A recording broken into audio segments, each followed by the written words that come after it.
What's up, everybody? I hope your day is going smooth. But before we get into this, I just want to say I'm planning a giveaway for the channel once we hit around like 300 subs. So if you haven't already, make sure you like, comment, subscribe so you don't miss out, man.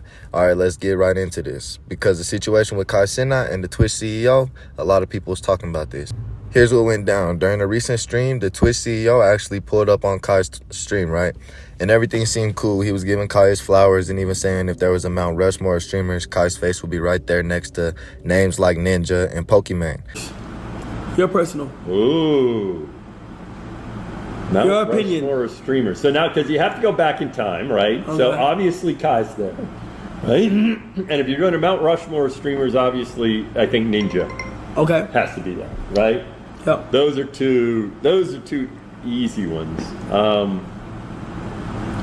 As always with these things, sometimes the first two are easy, and then I think you probably put Pokey there as, you know, in other words, as a female streamer. If you go back in time, there's so many, you know,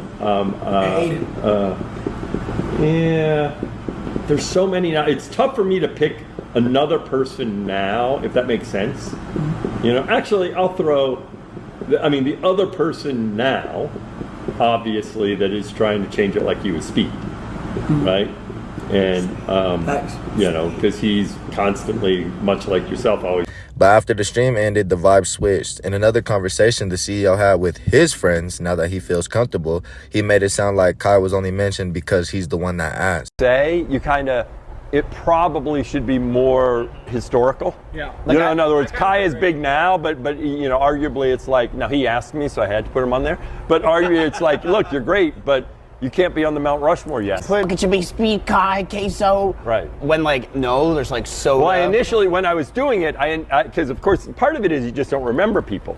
And initially I mentioned Speed, and then I was like, oh no, and I swapped Speed out for Queso. Yeah. Okay. But of course, all the idiots on. It rubbed a lot of people the wrong way because the Twitch CEO should recognize the work Kai's put in on his platform and stuff. But he joked around with his friends, basically saying like, he asked me, so I had to say him.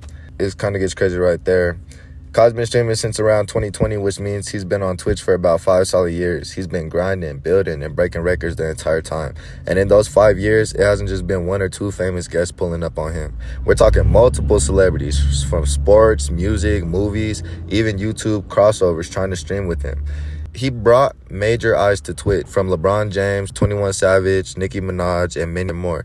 When he had LeBron James on his stream, he hit 1 million views instantly. And let's not forget, Kai turned down $65 million offer from Kick to keep streaming with Twitch. That's loyalty.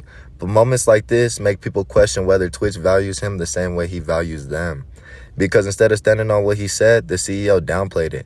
And that's where the problem starts. Now, after y'all got to see both sides of this two-faced situation, I just wanted to talk about a couple things now. So Ninja, he's a great streamer, whatever. I barely know him, but I do hear everybody giving him his flowers. He paved the way. But even at his highest peak, people are saying that the numbers Kai is pulling in today, Ninja has never even hit.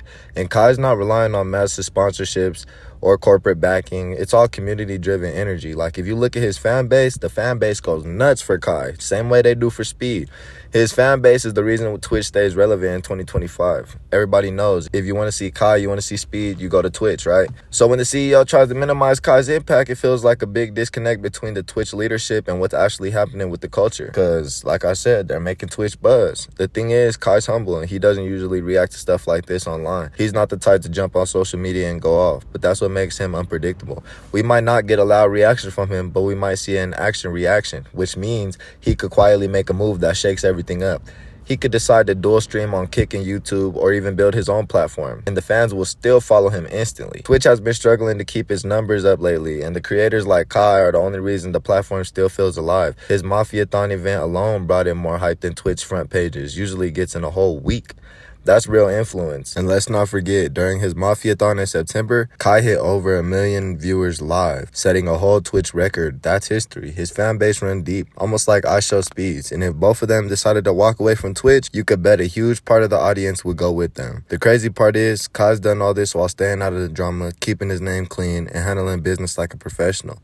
He's not out here just catching cases and creating chaos. He's just grinding. Yet, even as a law-abiding creator who represents the platform the right way, the CEO still can't seem to give him his full flowers. So when the CEO disrespects the very person keeping the platform hot, It shows that Twitch doesn't fully understand the value of its own creators. And at this point, Kai doesn't need to say a word. And all he has to do is make a move, and Twitch will feel it. Sometimes you have to remind these companies that without their creators, there's no content, no traffic, no audience. Kai just needs to say fuck it and stream on Kick for a day and show Twitch how fast everybody downloads Kick and how fast everybody gets a Kick account. YouTube, we all watch it for free anyway. And if you want to comment, you gotta go subscribe or whatever. But still, he's gonna get mad. People watching on YouTube too. All the kids that don't want to subscribe to Twitch and shit, they're gonna be right there on the YouTube if he's dual streaming.